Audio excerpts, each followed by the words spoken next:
Well, happy Monday and welcome to the Reframed Brain podcast where we center brain health and unseen injuries. I am your founder and host, Erica Savage Wilson, and I am so delighted that you are joining today. If you happen to be watching us by YouTube, if you would please hit the like button and the subscribe, and then also hit the bell so you can get the notifications when our podcast airs every first and third Monday of the month. If you happen to be listening to us by Apple Pod, Google Play, one of your select podcast platforms, please leave us a rating. I'm so excited to have you all here. We have been having phenomenal guests. We kicked it off with Dr. Nanette Spencer, who was a brain injury champion herself and went on to get her doctorate in nursing. And then we had our stress solution strategist and also nurse practitioner, the wonderful Wendy Garvin Mayo. We've also had a yogini, a corporate health and wellness expert, and Sherelle Tucker Moore. We've had just phenomenal guests, and that's just only to name a few. So if you haven't watched those, please go back and watch those. So on today, I'm very excited to bring to you a phenomenal clinical psychologist that is going to walk us through some of what we've been experiencing as an individual and as a collective through the pandemic, and also really share with us how unseen injuries not only impact us, but generationally. So I am going to introduce our guest for today, the phenomenal Dr. Danniella Jones. And here's a little bit about Dr. Jones. Dr. Danniella Jones earned her doctorate degree in clinical psychology at Spalding University in Louisville, Kentucky. She was born and raised in Atlanta, Georgia, and is currently a practicing psychologist in South Florida, where she provides therapy to youth and families. Dr. Jones also offers trainings and outreach to the community related to the impact of trauma and adversity, racial equity, and intersectionality. She has conducted research on race-based stereotypes and evidence-based practices for treating complex trauma and has written blogs on how to talk to children about race and racism. She is passionate about working with high-risk, underserved, and diverse families, as well as survivors of interpersonal trauma. Dr. Jones aims to increase access to and reduce stigma of mental health in the Black community, as well as in other communities of colors. In addition, Dr. Jones loves to cook, listen to music, dance, watch psychological thrillers, and spend time with her family's Reframed Brain family. Let's all welcome Dr. Danniella Jones. Thank you, Dr. Jones, for joining us. Thank you. Happy to be here. Yay. Well, see, we do this podcast on Mondays because one of the things, my aim is to psychologically help people not think about Monday as being a case of the Mondays, having the Monday blues, really to kind of have a better outlook on Monday. So love that what you do is so much related to really reframing the brain in this sense. So we're going to get right into it, Dr. Jones. If you would invite the Reframed Brain audience into your decision to be a clinical psychologist and how the representation of your field, which is only 4% Black, has informed your work. Yeah, definitely. So I would say anyone who knew me intimately as a child knew that I always wanted to be a veterinarian. I loved animals and I still love animals. So I originally went to college to be an animal science major and actually picked my university for that reason. So maybe halfway through sophomore year, I realized for different reasons that wasn't the field that I wanted to be in. Coincidentally, around that time, I also applied for and received a scholarship where part of the requirements was to volunteer at a nonprofit. So I chose a sexual assault center and a domestic violence shelter. So that experience was in a lot of ways very emotionally heavy as I was, accompanying people, mostly women, to their sexual assault or rape exams. There were several women who were fleeing violent relationships and those types of things. But I also found that very fulfilling. I was able to accompany kind of therapists doing outreach to schools and communities, kind of teaching the community really just increasing awareness of sexual assault, teen dating violence, mental health, and those types of things. So I think that in conjunction with some of the experiences that I had growing up, as well as the experiences of those close to me, really just kind of came together at the same time. And at that point, I said, I want to major in psychology, and I did. And I knew that I wanted flexibility in my work and field. So after I received my bachelor's, I went on to graduate school and earned my doctorate in psychology. Excellent. And was it surprising to you that within your field that it's only 4% Black? It's interesting because I learned that statistic maybe 2 years ago, that it was 4% Black. So in some ways, I think when you hear the number, it's surprising.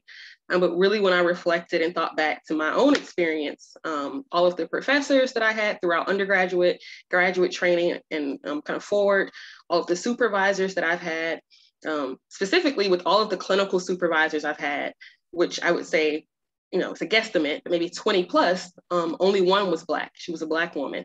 And I remember that experience very well because that was the first Black supervisor I ever had. So I think, speaking experientially, while I just kind of learned that 4% of psychologists were Black, it really does mirror my experience in training, and that many of my professors who were psychologists and supervisors weren't Black. So in some ways, not very surprising. Wow. And just so you all know, in our pre-call interview, this is what Dr. Jones, she was the one that shared that information with me. And I was myself quite shocked, I think, in a way. But then as you walk through, Dr. Jones, your experience matriculating through your study program, that the people, like as you said, that supervised you, those professors, were all, they weren't Black. You only had the one. So thank you for shedding light on that. If we do have maybe some young people that are paying attention or watching the Reframed Brain, or maybe you have children, people around you that are in college and they have an expressed interest, to please continue to cheer them on as they navigate that space. So Dr. Jones, we're gonna continue to move through your experiences. And if you could walk the Reframed Brain audience through what, because in your bio, we heard interpersonal trauma a couple of times. If you could walk us through what interpersonal trauma actually is and how it shifts interpersonal trauma, how it shifts the way our brain is naturally geared to operate. Yeah, definitely. So trauma is defined in a lot of different ways, but really trauma in general is just a disturbing experience, or a set of experiences. For a lot of people, it's a set of experiences that results in kind of long-lasting, prolonged like negative or harmful impact on a person's functioning. So that can be their emotional functioning, their cognitive functioning, the way they think, and also their behaviors. So interpersonal trauma is really just a subset of trauma, in that it's one of those experiences or set of experiences that occurs within a relationship. So if you think of a trauma, for instance, a natural disaster where someone maybe loses their home, is separated from families, loses access to resources, that event may be experienced as very traumatic, but because it's external or environmental, it wouldn't be considered interpersonal trauma. Interpersonal trauma would be something like sexual assault, sexual abuse, emotional abuse, neglect, domestic violence. So these are those kind of events or experiences that occur between people. And that's what makes something interpersonal trauma, right? It occurs between a caregiver and child, or between siblings, or between within a relationship, or with a family friend. So those types of things. Okay, and so then how does that that intimate relationship, how does that then impact the way that our brain naturally it is geared to operate? Yeah, so I think the best way to explain it is just to provide some kind of baseline for the way the brain naturally operates, and then the way trauma impacts that. So this is a very kind of simplified version of the way the brain operates. But, we kind of have what we call our reptilian brain, which is kind of the first part of our brain to develop, our brainstem. That part of our brain develops in utero. So we think about babies, the fact that they cry and they're just like, I'm hungry, I'm scared. They're those very basic foundational functions, right? So thinking about if we hear a loud noise or we're scared of something, we automatically kind of jump or hide or fight.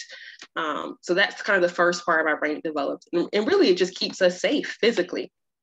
And then we think about our limbic system, which is what we call like the emotional brain.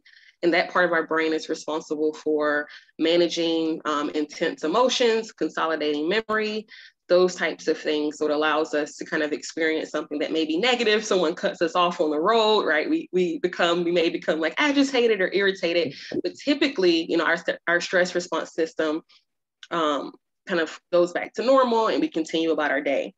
And then our frontal lobe, which is kind of here, is responsible for executive functioning, which is what we think of as being able to organize, plan, think before we act, right? Have impulse control, those types of things. So that's the way our brain, a brain kind of not affected by trauma or other things, typically functions. So with trauma, trauma disrupts all of that. Right? So going back to, you know, the reptilian brain, that the first part of our brain that develops in utero, sometimes we see with people who've experienced trauma, you know, we've all kind of seen where somebody maybe seems like they overreact or something that seems kind of minuscule or small really triggers a person. And that's because with trauma, and especially interpersonal and complex trauma that kind of occurs repeatedly, people will start to feel like they're constantly in a state of danger. So there's this wonderful woman who is a doctor that I follow and have really learned from her work, Dr. Nadine Burke-Harris, and she uses the example of kind of a bear in the woods, right? So if we come across a bear in the woods, our natural response is that fight, flight, or fright, that fight, flight, or freeze, right, response. We fight the bear, we run as fast as we can, or we hide, we freeze, and that's normal. We're supposed to do that, keeps us safe. But then she uses the example of what happens when that bear comes home with you every day. And you're constantly in this fight, flight, or freeze state. And that really disrupts our stress response system so that we're always in a constant state of fear, of hyperarousal, looking around our shoulder, kind of figuring out, am I in danger, am I not? And then kind of moving on to the limbic system, that emotional part of our brain. I use the example of, you know, if someone cuts us off on the road, we may get upset, we become irritable, but in a normal situation, we kind of go back to normal. After a minute or two, we keep going. And with trauma, it disrupts that part. It disrupts that part of the brain in that we're not able to manage intense emotions. So you may see people who experience feeling just very overwhelmed. Maybe they're even emotionally numb, severely depressed, very anxious. They become very angered and reactionary toward things. And that part of the brain is also responsible for memory consolidation. So that trauma impacts our ability to consolidate our memories. And then finally, going back to the frontal lobe, that part of our brain that's responsible for executive functioning, we see this a lot of times with thinking about youth who, you know, appear to have ADHD. So they're kind of hyperactive, they're inattentive. It's difficult to, you know, kind of stay focused or plan and organize. So trauma makes that part of our brain kind of underactivated. So we see poor impulse control, right? So acting without thinking, inability to focus, inability to plan or organize things. So really trauma just affects the way our brain functions, all of those parts of the brain function. And then I also mentioned that it just impacts our emotions, our thinking, or our cognitive function, our behavior. So I kind of spoke to having those intense emotions, you know, feeling overwhelmed or numb, you know, angry, anxious, those types of things. Cognitively, thinking about our belief systems, right? The thoughts, the beliefs that we tell ourselves, right? Yeah. So people who've experienced trauma, interpersonal trauma, those beliefs start to change. So maybe they have these core beliefs that are, you know, things like the world is unsafe, or I am worthless, or I can't trust anyone.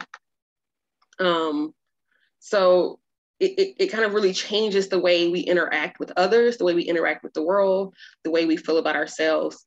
And then behaviorally, we also see, once again, that impulse control. So we'll see a lot of compulsive and impulsive behaviors. You may see substance misuse, externalizing, right? So a lot of like that oppositional behavior, right? Poor relational functioning, having difficulties in relationships with people. So not being able to trust people, or maybe trusting people too fast and too soon. So really, trauma impacts the way we kind of move in the world in a lot of different ways. Wow, that was such a really good pictorial I guess, a view of the world, actually. So when we kind of take into consideration a lot of the things, perhaps the behaviors that we see, and you let me know, correct me please, Dr. Jones, but along the lines of social media, the way we see people behave as it relates to, when you talked about the oppositional behavior, the way that we see people kind of move in spaces where they should be exercising a little bit more of the executive functioning, but the behavior is more oppositionally. It kind of gives us a really good pictorial on kind of how the world seems to be moving in different spaces of time. So really, really appreciate how, though that type of trauma, it sounds like people live more so out of the old brain than out of the new brain, where you explain to us the executive functioning, the ability to process, reason, the balance, being able to make very clear choices. So thank you for that. And then that really moves us into, as we were talking about, how that really gives us a picture of how the world is moving with the ongoing pandemic. And so just thinking about the ongoing pandemic, social determinants are effectively demonstrated the grave inequities in quality housing, well-paying flexible jobs, and an employee's ability to provide home and family accommodations. Excuse me. So with all of those things being said, can you share with us what the impact of trauma looks like for families generationally navigating inequities, and how that travels throughout the family, especially negatively for members 0 to 22 years old? And so just for the audience to know, social determinants, meaning social determinants of health, where a person is born, kind of like work, play, live, born, if that is not of an optimal level, that absolutely has an impact on a person, because as Dr. Jones laid out for us, if in your social determinants of health, if it's not necessarily safe, if there's still grass growing, if people are striving to make ends meet, if it's not particularly safe, then Dr. Jones talked about someone that she follows, there's that bear. So the bear is always at home. The bear is always in the parking lot. The bear is present in that particular neighborhood. That absolutely impacts how a person is then, how they move in life with perfect strangers on the job, and just in different places. So that's what I mean by social determinants, meaning the social determinants of health. So we're thinking about the pandemic, we're thinking about those social determinants, and then just people not having access or being limited by income to quality housing and good jobs that allow them to be able to work remotely, take care of family, small children. So then the question is, what does the impact of that look like generationally? If that's something that was the grandparents, the parents, a caregiver, then the child themselves, and then that cycle just continues to repeat. How does that impress for members that are 0 to 22 years old? Yeah. So when I hear the term kind of social determinants of health, I think about, particularly families of color, immigrant families, maybe even LGBTQ families, single parent families, low income families, families with disabilities. I can go on and on when it comes to families that, typically have experienced these inequalities. So, I think when we think about COVID-19, it's really experienced as a collective trauma, which once again is going back to that definition of trauma. The difference is it's experienced as a whole based on, our physical location, our environment. So all of us are collectively experiencing this disturbance or this adversity. And obviously, just as with any trauma, it impacts people in different ways based on our past experiences and those inequities that we may or may not face. So I think about these families experiencing this collective trauma. And then when we think about inequality in general, that's also an adverse experience, right? So experiencing discrimination or classism or just lack of access to resources, that can also be experienced as adverse for people. So anytime we kind of compound two traumas or multiple traumas, that really just exacerbates what we already expect to see. So I think about kind of what you said, a lot of people have been affected by the pandemic, and thinking about, losing jobs and or businesses. And really these families, like I said, families of color, immigrant families, single parent, low income families have experienced this to a greater level. They often experience this to a greater level because of those pre-existing inequities. So thinking about access to quality homes, access to resources, financial resources. Also, something that has kind of been out there, has been shown since, the beginning of the pandemic, is that rates of domestic violence have increased, rates of child abuse have increased. And part of that is just because of what we know to be risk factors for those types of things. So we know that people who are experiencing financial stress, homelessness, loss of, income, jobs, that increases a lot of stress. A lot of people during the pandemic had more time at home, right? So more time with their families, which in some ways can be very positive. And if there were already these stressors, that can also kind of be negative. So there might be increased frustration with their partner, or increased frustration with their kids, with remote schooling and those types of things, and just overall limited resources. So unfortunately, that's been something that's kind of, come up during this pandemic, is some of those, really just increased rates of violence, or familial violence and abuse and those types of things. Thinking about the way that impacts children, or those 0 to 22, is, this pandemic has impacted all of us in different ways. But kind of going back to the frontal lobe and the fact that that's the part of our brain that develops last, and really develops into adulthood. I always joke about teenagers, because I work with a lot of teenagers and parents who are like, why don't they understand this? They should know this. And like their frontal lobe isn't fully developed, right? They really don't, it's still developing. So there's still that lack of impulse control sometimes, that inability to think about, this thing that I do at 17 could possibly impact me at 30, at 40, at 50. So that the frontal lobe is still developing into early adulthood. And with that, it means that for children kind of growing up in this time, they're really developing these formative memories. So I think about, the videos we see on social media and that type of thing of young children, they see hand sanitizer and they automatically know, like, I have to sanitize my hands, or they understand wearing masks, and just, different things. They're much more likely to understand FaceTime and Zoom, right? Because that's how a lot of people have been kind of socially connecting to people during the pandemic. So for children, especially, these memories are formative. Think about high school students who, they graduated high school on Zoom. They weren't able to walk across the stage. They weren't able to kind of be in a physical space with family and friends and peers. So that's definitely impacted them. And I'm actually really interested, we're still, we're on, I hope, on the back end of this, but, we're still kind of living in this space with the pandemic.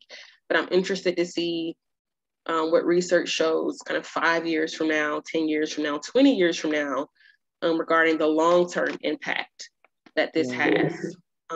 Specifically because we know that, whether we're introverted or extroverted, we are social beings and we thrive in communal settings and that type of thing. So thinking about what that isolation, or how isolation and social isolation will impact people, and specifically children and adolescents, years from now. I think we're still kind of getting pieces of that, and we'll continue to get and learn more as time continues and there's more research. Wow. Thank you so much for that. It's just really important, I think, for the audience and for me, for all of us to be able to grasp that the global pandemic, these inequities that we see related to housing and how children are impacted, it really does, it really kind of should still us in the responsibility that we have as adults to ensure that, number one, our children are safe. And that number two, that when we see them perhaps maybe behaving a little bit differently, to bear in mind that as Dr. Jones has shared with us, that frontal lobe is still developing.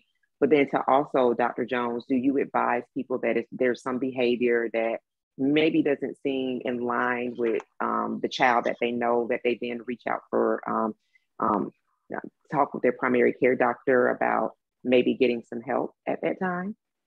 Yeah, definitely. I think obviously there's still a lot of stigma around just health, but specifically mental health. And, I'm obviously biased because I'm a psychologist, but as a personally and professionally, I really know that I value that ability to be able to talk to your provider, seek therapy, seek those things. It doesn't mean that you are, quote unquote crazy, or we can all benefit from support, right? And someone to kind of guide us and walk us through some of these experiences and adversity. So I would definitely encourage people to seek support.